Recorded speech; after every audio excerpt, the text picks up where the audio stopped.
तो 10वीं विज्ञान है, अध्याय 2 है अम्ल, क्षार और लवण। और इसमें 2.1.1 एनसीईआरटी का टॉपिक है, प्रयोगशाला में अम्ल एवं क्षारक का आप पता कैसे लगाएंगे। मान लीजिए आप लैब में चले गए, आपके पास लिटमस पेपर है, तो उससे हम कैसा पता लगा लेंगे। तो देखिए, प्रयोगशाला में सामान्यतः उपयोग होने वाले कुछ अम्ल और क्षारक, जैसे अम्ल कौन कौन से होते हैं जो प्रयोगशाला में रहते ही हैं लैब में। एक होता है हाइड्रोक्लोरिक अम्ल और इसका सूत्र क्या है, HCl। फिर है सल्फ्यूरिक अम्ल और इसका सूत्र क्या है, H2SO4। और इसके बाद यहाँ पर है जो कीड़ा बैठ रहा है, नाइट्रिक अम्ल, ये है HNO3। फिर एस्टिक अम्ल CH3COOH, ये क्या कहला गए, अम्ल कहला गए। ये प्रयोगशाला में जनरली रहते हैं। अब इसी तरह से हम क्षारक देखते हैं, तो सोडियम हाइड्रोक्साइड NaOH, ये क्षार है। कैल्शियम हाइड्रोक्साइड CaOH2, ये तो घर में बना सकते हो, चूने का पानी है। और यह potassium hydroxide KOH, magnesium hydroxide, ammonium hydroxide, ये जनरली ऐसे पदार्थ हैं जो प्रयोगशाला में पाए जाते हैं। मान लीजिए आपसे क्वेश्चन में आ गया, परीक्षा में है कि प्रयोगशाला में पाए जाने वाले अम्लों के नाम लिखे, तो क्या क्या अम्ल हो जाएंगे, हाइड्रोक्लोरिक अम्ल, सल्फ्यूरिक अम्ल, नाइट्रिक अम्ल, एस्टिक अम्ल। पूछा जाए कौन कौन से क्षार होते हैं जो प्रयोगशाला में अक्सर रहते हैं, sodium hydroxide, calcium hydroxide, potassium hydroxide, magnesium hydroxide, ammonium hydroxide, ये हाइड्रोक्साइड है। अब इनका हमको पता लगाना है कि ये अम्ल हैं कि क्षार हैं, तब हम कैसे पता लगाएंगे। तो दो तीन तरह के यहाँ पर हम सूचक लिए हैं, ये आपकी टेबल जो है आपके एनसीईआरटी बुक में है। जैसे यहाँ पर हमने विलयन का नमूना ले लिया और वो विलयन कौन सा था, हाइड्रोक्लोरिक अम्ल। अब वहाँ पर यदि लाल लिटमस उसमें डालेंगे तो लाल लिटमस को वो कुछ नहीं करेगा, क्योंकि अम्ल जो है नीले को क्या करता है, लाल। अब यदि नीला लिटमस डाल देंगे, है ना, तो नीले लिटमस को ये क्या कर देगा, लाल कर देगा, तो अम्ल का पता लग जाएगा। यदि फिनोल्फ्थलीन में इसको डालेंगे तो ये रंगहीन रहेगा, अम्ल डालने पर उसका रंग नहीं बदलता है, आपको ये समझना है। और यदि मेथिल ऑरेंज डालेंगे तो ये कैसा हो जाएगा, लाल और गुलाबी हो जाएगा, इसकी प्रकृति क्या हो जाएगी, अम्लीय हो जाएगी। समझ में आ गया। अब हम दूसरा बात करते हैं, सल्फ्यूरिक अम्ल। अम्ल के साथ यही होगा, यदि लाल लिटमस इसमें डालेंगे तो कोई फर्क नहीं पड़ेगा, नीला लिटमस डालेंगे तो लाल हो जाएगा। फिनोल्फ्थलीन इसमें डालेंगे या इसमें इसके अंदर यही डाल दें सल्फ्यूरिक अम्ल फिनोल्फ्थलीन के अंदर, तो वो रंगहीन ही रहेगा। और यदि मेथिल ऑरेंज डाल दें तो ये लाल या गुलाबी हो जाएगा। तो इससे हमको क्या पता चलता है कि ये कैसा है, अम्लीय। अम्लीय की पहचान समझ में आ रही है। लाल लिटमस पर कोई फर्क नहीं पड़ेगा, नीला को क्या कर देगा, लाल कर देगा, फिनोल्फ्थलीन में कोई रंग नहीं देगा, और मेथिल ऑरेंज के साथ क्या हो जाएगा, लाल या गुलाबी हो जाएगा। ये अम्ल की पहचान है।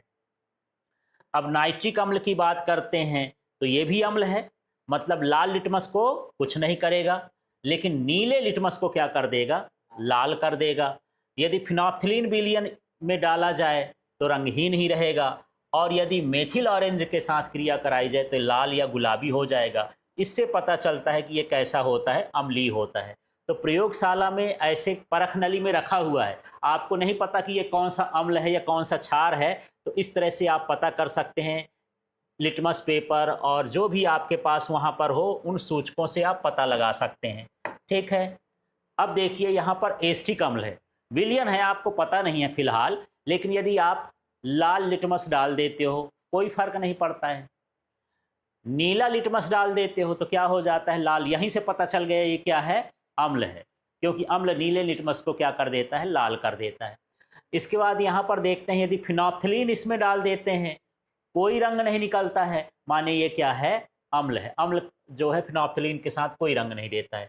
यदि मेथिल ऑरेंज डाल देते हैं तो इसका रंग कैसा हो जाता है, लाल या गुलाबी हो जाता है। तो इससे क्या पता चल गया कि ये कैसा है, अम्लीय है। अब अगला हम उठाते हैं, है ना, और उसमें हमको पता नहीं है, पर मान लेते हैं कि हो सकता है कि उसमें सोडियम हाइड्रोक्साइड हो, चेक कर लेते हैं कि है कि नहीं है। तो ये क्या कर देगा, लाल लिटमस को क्या कर देगा, नीला, लेकिन नीला को कुछ नहीं करेगा यार, है ना। फिनोप्थिलीन में डालेंगे तो उसका रंग क्या कर देगा, वो गुलाबी कर देगा। यहाँ पर मेथिल ऑरेंज डालेंगे तो क्या कर देगा, पीला कर देगा। तो इससे क्या पता है, क्षार। तो क्षार का गुण पता चल गया कि वो लाल लिटमस को क्या करता है, नीला। लाल लिटमस ही डाल दो तो कुछ नहीं करेगा, और यदि फिनोप्थिलीन डालोगे, हाँ नीला लिटमस डाल दोगे तो कुछ नहीं करेगा, और यदि यहाँ पर फिनोप्थिलीन का उपयोग करोगे तो वो क्या हो जाएगा, गुलाबी। मेथिल ऑरेंज करोगे तो पीला हो जाएगा। तो इससे क्षार का पता चल जाता है।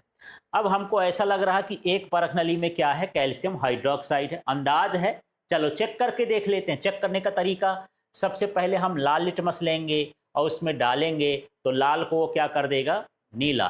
फिर हम नीला लिटमस लेंगे, नीला लिटमस डालेंगे तो कोई परिवर्तन नहीं होगा, नीला का नीला रह आएगा। तो हम जान लेंगे कि ये क्षार है। फिर यदि हम यहाँ पर और भी टेस्ट कर लेते हैं, यहाँ पर फिनोप्थिलीन डालते हैं, उसका रंग गुलाबी हो जाता है, मतलब ये क्या है, क्षार है। यदि हम मेथिल ऑरेंज डालते हैं, उसका रंग पीला हो जाता है, मतलब ये क्षार है। तो इस तरह से इसकी प्रकृति कैसी पता चल गई, ये क्षार ही है। तो ये है पोटेशियम हाइड्रोक्साइड। अब पोटेशियम हाइड्रोक्साइड क्षार है कि अम्ल है, मुझे पता करना है। पता ही नहीं है, जानता हूँ कि पोटेशियम हाइड्रोक्साइड है, पर है क्या। ठीक है, तो हम यहाँ पर लाल लिटमस डालेंगे तो लाल को क्या कर दिया, नीला, मतलब क्षार है। और चेक कर लेते हैं, यदि हम इसमें नीला लिटमस डालते हैं कोई फर्क नहीं पड़ता है, नीला का नीला ही रहता है, मतलब यहाँ पर ये क्या है, क्षार है। यदि हम यहाँ पर फिनोप्थिलीन डाल देते हैं तो उसका रंग क्या हो जाता है, गुलाबी, मतलब ये क्षार है। यदि मेथिल ऑरेंज डालते हैं ये पीला हो जाता है, मतलब ये भी क्या है, क्षार है। तो ये क्षार की प्रवृत्ति को बताता है। अब इसी तरह से हम और थोड़ा सा और जो प्रयोगशाला में पदार्थ पाए जाते हैं उनको भी पूरा देख लेते हैं। ये पोटेशियम हाइड्रोक्साइड तक हम देख लिए ना, मैग्नीशियम और अमोनियम हाइड्रोक्साइड से देखना है, ठीक है। तो अब यहाँ पर हमारे पास है मैग्नीशियम हाइड्रोक्साइड। इसकी प्रकृति मुझे पता नहीं है कि अम्लीय है कि क्षारीय है। टेस्ट नहीं करना भाई, ये केमिकल होते हैं, प्रयोगशाला में जाके टेस्ट नहीं करना है। मैं यहाँ बता दिया कि अम्ल खट्टे होते हैं, क्षार कड़वे होते हैं, तो आप टेस्ट करने लगो। ये केमिकल है, आपको नुकसान पहुँचा देंगे। तो देखिए, यदि इसमें हम नीला लाल वाला डालेंगे लिटमस पेपर तो क्या कर दिया, नीला, मतलब क्या है, क्षार। यदि आपने नीला ही इसमें लिटमस पेपर डाला और कुछ रंग नहीं बदला, मतलब क्या है, क्षार। यदि आपने फिनोप्थिलीन डाला इसमें, उसका रंग हो गया गुलाबी, मतलब क्या है, क्षार। आपने मेथिल ऑरेंज डाला, उसका रंग क्या हो गया, पीला, मतलब क्या है, ये क्षार। और यहाँ पर इस तरह से हम प्रकृति उसकी पता कर लेंगे कि ये विलयन कैसा है, क्षारीय है। फिर आ गया हमारे पास अमोनियम हाइड्रोक्साइड की एक बॉटल रखी थी, उसको हम थोड़ा सा निकाले। चेक करना है कि भैया ये अम्ल है कि क्षार है, टेस्ट करके नहीं करना है, मुंह में टेस्ट नहीं करना है। अब इसमें हम लाल लिटमस डाले, क्या कर दिया, नीला, मतलब ये क्या है, क्षार। यदि नीला लिटमस डालते हैं कोई फर्क नहीं पड़ा, मतलब ये क्या है, क्षार। जो भी आपके पास हो चेक कर सकते हो। यहाँ पर यदि आपके पास फिनोप्थिलीन है, उसको डाल दिए हो, रंग हो गया गुलाबी, मतलब क्या है, क्षार। आपने मेथिल ऑरेंज डाल दिया, उसका रंग हो गया पीला, तो आप बता सकते हो कि ये क्या है, क्षार। इस तरह से इसकी ये जो अमोनियम हाइड्रोक्साइड होता है ये क्षार होता है।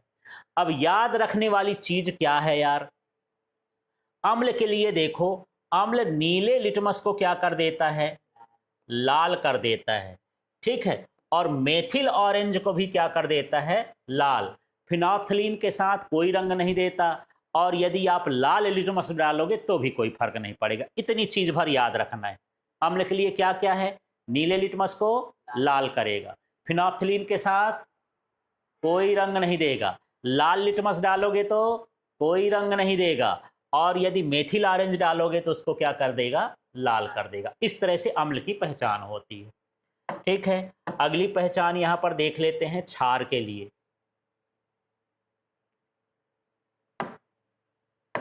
अब देख लेते हैं क्षारक या बेस क्या होते हैं। ये लाल लिटमस को क्या कर देंगे, नीला कर देंगे। फिनोप्थिलीन को क्या कर देंगे, गुलाबी कर देंगे। और एक लिख सकते हो, मेथिल ऑरेंज को क्या कर देंगे, मेथिल ऑरेंज को क्या कर देंगे, पीला कर देंगे, ठीक है। और नीला लिटमस को क्या करेंगे, नीला लिटमस को कुछ नहीं करें, तो जान लेना चाहिए कि ये क्या होता है, क्षार। तो क्षार का समझ में आ गया। ये लाल लिटमस को क्या कर देंगे, नीला। यदि फिनोप्थिलीन डाल देंगे तो उसको क्या कर देंगे, गुलाबी। यदि मेथिल ऑरेंज डाल देंगे तो उसको क्या कर देंगे, पीला। और यदि नीला लिटमस डालेंगे तो कोई फर्क नहीं पड़ेगा, तो वो क्या कहलाएगा, क्षार। ठीक है। अब ये तो हमारे सूचक थे रंग के आधार पर। ये सूचक कैसे हो गए, रंग के आधार पर। ठीक है। एक स्वाद के आधार पर जीभ होती है, पर इसको इस्तेमाल नहीं करना है। घर में करो, नींबू टमाटर खाओ, दही खाओ, जो खाने वाली चीज़ है, केमिकल वगैरह नहीं छुआ लेना है। ठीक है। और यहाँ पर अब हम रंग वाले सूचक भी देख लिए, जैसे हल्दी भी होता है, लाल पत्ता गोभी भी होती है। इनसे हम रंग का सूचक पता कर लेते हैं। अब गंधी सूचक, सूंघ के आपको पता लगा लेना है कि ये क्या है, अम्ल है कि क्षार है। तो देखो, कुछ ऐसे पदार्थ होते हैं जिनकी गंध अम्लीय क्षारीय माध्यम में बदल जाती है, इन्हें गंधीय सूचक कहते हैं। मान लो कोई पदार्थ है, उसका गंध कुछ और है, अम्ल डाले, गंध बदल गई, जान गए कि इसमें अम्ल पड़ गया है, इसलिए इसका गंध क्या हो गया, बदल गया। तो गंधी सूचक क्या है, तो वे पदार्थ है ना जो अम्ल और क्षार के कारण अपनी गंध को बदल देते हैं, उसे हम क्या कहते हैं, गंधीय सूचक, ऑल्फैक्टरी इंडिकेटर्स कहला गए ये। जैसे भाई प्याज की गंध होती है, दूर से सूंघोगे पता चल जाएगा यार यहाँ तो प्याज कट रही है या जल रही है कुछ। लौंग का तेल भी ये भी है, वैनीला है, इनकी एक विशेष गंध होती है। अब कैसे है क्रियाकलाप करते हैं, प्याज के रस से भीगे कपड़े के टुकड़े पर यदि तनु HCl अम्ल डालें तो गंध बनी रहती है, लेकिन तनु NOH क्षारक डालें तो प्याज की विशेष गंध समाप्त हो जाती। ठीक है। मान लो हम प्याज का रस निकाले और एक ठो छन्ना ले लिए, चिथरा, और उस छन्ने में उस रस को क्या करें, डुबोए और सूंघेंगे तो प्याज महकेगी। अब उसमें हम क्या किए, 2-4 बूंद क्या डाल दिए, ये HCl अम्ल डाले, कोई भी अम्ल, मैं उदाहरण दिया हाइड्रोक्लोरिक अम्ल, सल्फ्यूरिक अम्ल, नाइट्रिक अम्ल, कोई भी खट्टा चीज आप डालो और गंध ना जाए तो जान लेना कि ये क्या है, अम्ल है। और मान के चलो गंध डाल दिए, जैसे क्षार डाल दिए, NOH डाल दिए, सोडियम हाइड्रोक्साइड या चूने का पानी डाल दो, है ना, अब उसकी गंध क्या हो गई, चली गई। तो गंध चली जाएगी तो पता चल जाएगा कि ये क्षार है। तो क्षार प्याज के गंध को गायब कर देता है और अम्ल प्याज के गंध को गायब नहीं करता है। तो कोई पदार्थ अम्ल है या क्षार है, सूंघ के पता लगा सकते हो। उस छन्ने में यदि हम अम्ल डाले, गंध नहीं गई, तो वो कोई पदार्थ डाले, गंध नहीं गई तो अम्ल कहलाया, और कोई पदार्थ डाले, गंध चली गई तो क्या कहलाया, क्षार। ठीक है। तो इस तरह से ये गंधी सूचक कहलाते हैं। चलिए यहाँ पर कुछ इनके गंधी सूचक के बारे में हम यहाँ पर और समझते हैं। चलिए देखिए, गंधी सूचक एसिड के साथ और यहाँ पर क्षारक के साथ कैसा व्यवहार करेंगे। जैसे ये वेनिला है ना, इससे एक पाउडर होता है, आइसक्रीम बनती है, जनरली ये एल्गी से, शैवाल का पाउडर होता है, काई वगैरह से निकाला जाता है। तो इसकी गंध मीठी होती है ना, अम्ल के साथ इसकी गंध क्या हो रहेगी, मीठी, सुगंधित लगेगा, अच्छा लगेगा। इसकी गंध क्या हो जाती है, समाप्त हो जाती है। माने जैसी गंध है, इसकी गंध मीठी होती है, अम्ल डालोगे तो गंध बनी रहेगी, नहीं जाएगी, और क्षार डालोगे तो उसकी गंध क्या हो जाएगी, चली जाएगी। तो भैया ये समझ लेना, वेनिला है और इसकी गंध तो अच्छी बना के रखना है, तो क्षार वाला चीज़ ना खाना यार। ठीक है। अब प्याज है, प्याज की गंध तीखी बनी रहती है, माने अम्ल डालेंगे तो कोई फर्क नहीं पड़ेगा। अब सोचो प्याज महकती भी है ना, लोगों के आसपास बदबू देती है, कभी खा लो। अब सोचते हो कि बदबू ना दे तो क्या करोगे यार, थोड़ा सा चूना चबा लेना, पान खा लेना, तो उसकी गंध चली जाएगी। तो इसकी गंध क्या हो जाती है, हाँ, यदि क्षार डाल देंगे तो उसकी गंध क्या हो जाएगी, खत्म हो जाएगी। अब लौंग का तेल है, लौंग भी महकती है ना, मुंह में खा लो तो महकता रहता है, कोई पता चल जाता है, बोलो यार सूंघो, हाँ यार लौंग खाए हो। ठीक है। तो यदि उसमें अम्ल गया तो इसकी गंध बनी रहती है, लेकिन इसकी गंध क्या हो जाती है, बदल जाती है या कम हो जाती है, दूसरे तरह का बदबू देने लगेगा वो, इस तरह से। तो समझ में आ गया। तो कुल मिला के ये समझो, यदि अम्ल डालते हैं तो गंध नहीं बदलती है, और यदि क्षार डालते हैं तो गंध या तो समाप्त हो जाएगी या क्या हो जाएगी, कम हो जाएगी। तो ऐसे सूचक को हम क्या बोलते हैं, गंधीय सूचक। समझ में आ गया। तो अब यहाँ पर फाइनली हमारे पास निष्कर्ष क्या निकला कि अम्ल जो है गंधीय सूचकों की गंध को नष्ट नहीं करता है, ठीक है, उसका गंध जो है बना रहेगा। क्षारक इन सूचकों की विशेष गंध को या तो नष्ट कर देते हैं, है ना, या उसको क्या कर देते हैं, कम कर देते हैं। मान लीजिए कि आप जो है खाना बना रहे थे, आप बावर्ची हो, प्याज खूब काटे और प्याज आपके कपड़े में लग गया। अब बाहर जा रहे हो तो गंधा रहा है। अब प्याज की गंध खत्म करना है तो क्या करना चाहिए, उसको साबुन से धो दो भाई। साबुन में क्या रहता है, क्षार रहता है। तो क्षार जो है उसकी गंध को क्या कर देगा, समाप्त कर देगा, उसकी गंध चली जाएगी। इस तरह से साबुन, ये प्याज के दाग वाले कपड़े को किससे धोना चाहिए, साबुन से, है ना।